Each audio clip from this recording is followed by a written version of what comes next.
your question in a second, but I know you don't care about this issue, okay? Taxes.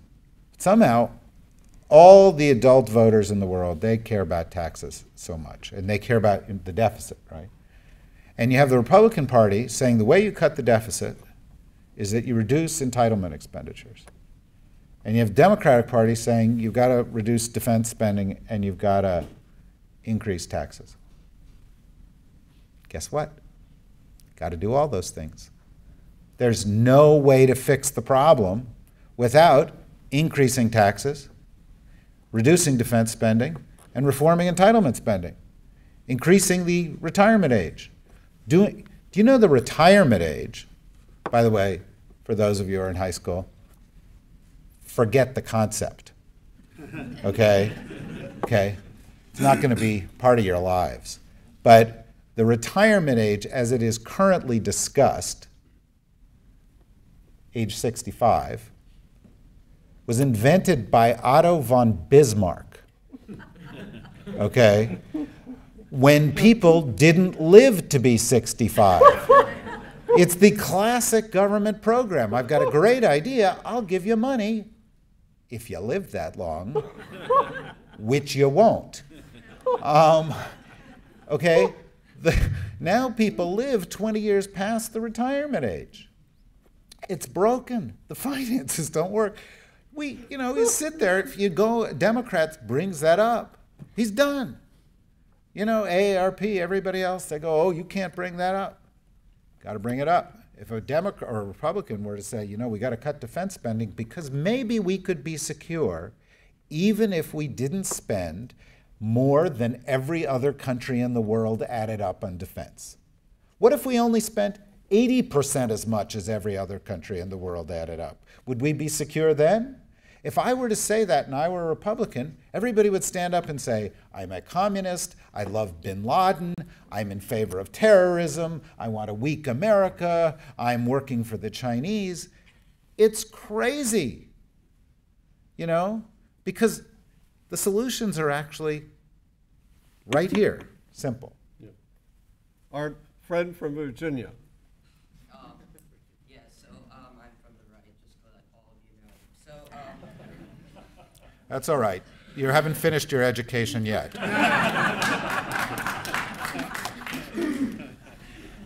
Okay, so you say that, so for most of your speech you've been advocating for balancing political power, but you've only talked about so far what Republicans would call bank bashing and Wall Street bashing and bashing people who want to do well in life.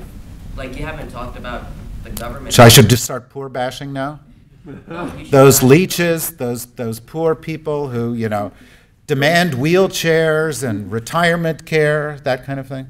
No, I'm talking about like wasteful government spending. And my second question is that you also didn't talk about like the government part in which the government told Fannie and Freddie to get more people into homes using subprime loans, which they eventually, Fannie and Freddie knew that they were bad, so they packaged them off and sold them off, but it was the government forcing them to make the loans in the first place. So I talk about all those things in the book, and I take a very balanced approach towards this.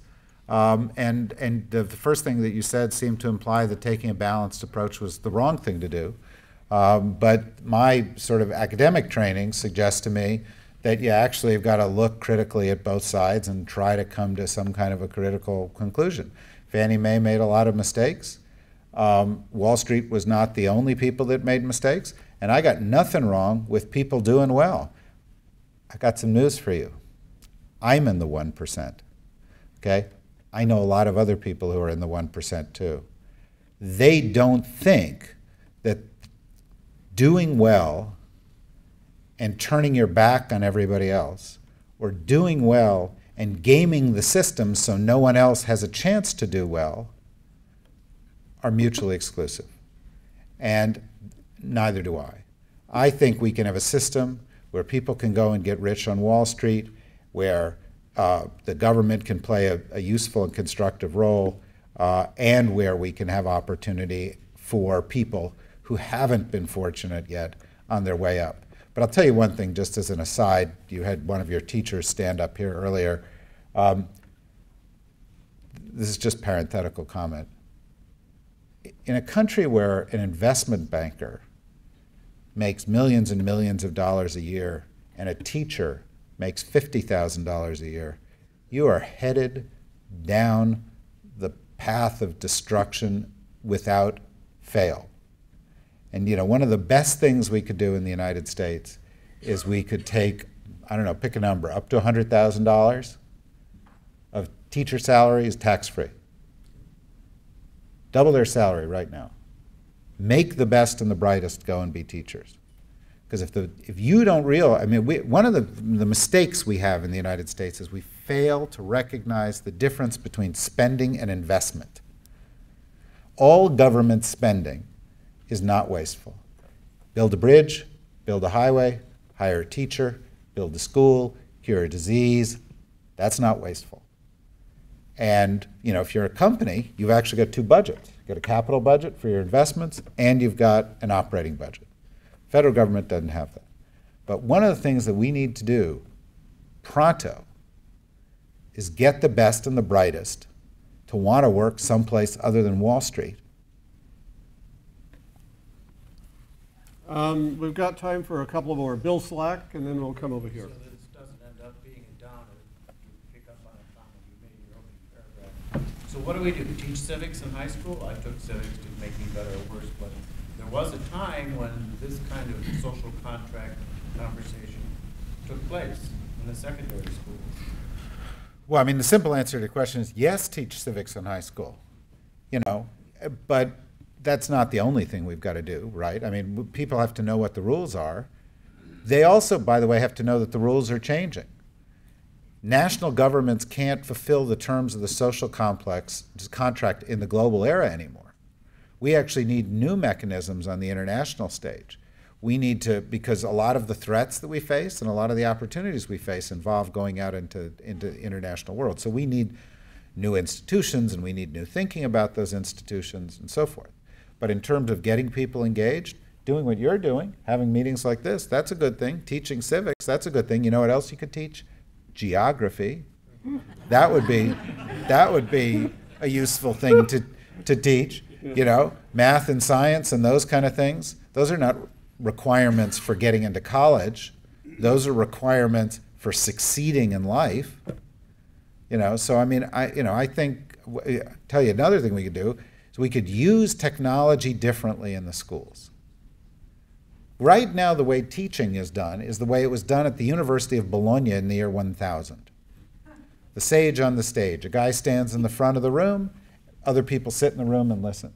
But we live in an era where a person could sit, speak into a camera, go out onto the internet, everybody could have it. You could have Nobel Prize winners teaching science to students in every school in America, in their homes, on their BlackBerries, if you had a national curriculum. Problem is you have teachers' unions saying you can't have a national curriculum. We could save vast amounts of money if we were to do that, but we're not doing that. So, reforming the education system might help also. Just a point about what we often forget. Does anyone in this room know how many different school districts we have in the county of San Diego? And that every district has a superintendent and a deputy superintendent? You take that here and magnify it all the way across the country, and we have no national curriculum. No. We're not like France or Germany or some of the other European countries, or I would judge even China, where they have a national standard. We don't have it. We have glorified the independence of the local school districts to our peril. You get the last question. Thank you, sir. Thank you for joining us this morning. Perhaps an elaboration of the previous question. In the context of the transnational corporations and their great leverage in the current society, is the social contract relevant anymore? Well, look, the social contract is that we seek to enter into society in order to gain something: security, health, safety for our children. And in exchange for that, we give up a little bit of freedom. We allow people to set laws and to administer government. The contract's based on the idea that the person we're negotiating with, the entity we're negotiating with, the government, is actually able to do that. Problem is, if the entity doesn't control its borders, and most states don't in the age of the internet or transportation revolution, if the entity can't protect you, only about 17 countries actually have the ability to project force at this point. If the entity can't enforce laws for everybody, they can enforce them on you, but they can't on global corporations because they can always leave, or they can, do. If the entity can't manage its economy, most countries don't print their own money anymore. Most of them are dependent on global trading. Then that entity can't fulfill the social contract. So you've got to go back and say, hey, I cut this deal with you. You've got to refine, reform, change.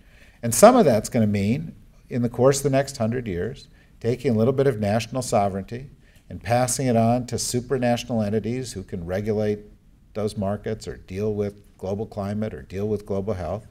And some people are going to say, right now, most everybody says, that if you do cede sovereignty upward, that you're weakening your country and you're losing that sovereignty. But the reality is that unless you do, you have no control over what's going on up there. And so this is the only way to actually maintain your sovereignty and fulfill the social contract. But I think, your question is a good question to end on. Because at the end of the day, the issue is the social contract and whether our institutions today can actually fulfill the terms of the social contract. And the reality is, right now, most countries, they can't. And if, that creates unrest, and we need to work our way towards a solution in which we can fulfill that in the context of 21st century realities. Let me just, first of all, on behalf of the City Club and La Jolla Country Day, we want to thank you so much. What an impressive guy. The range of your knowledge is extraordinary. He's on a book tour, which means he really wants to sell the book, and we need to help him do that. And we have significantly discounted the book. It's not going to affect him, but it will help you. And I know, because he's an author, he'll be happy to sign the book for you. So let's first express to him, he'll go to the table outside, and the book is available. But now let's express to him our appreciation.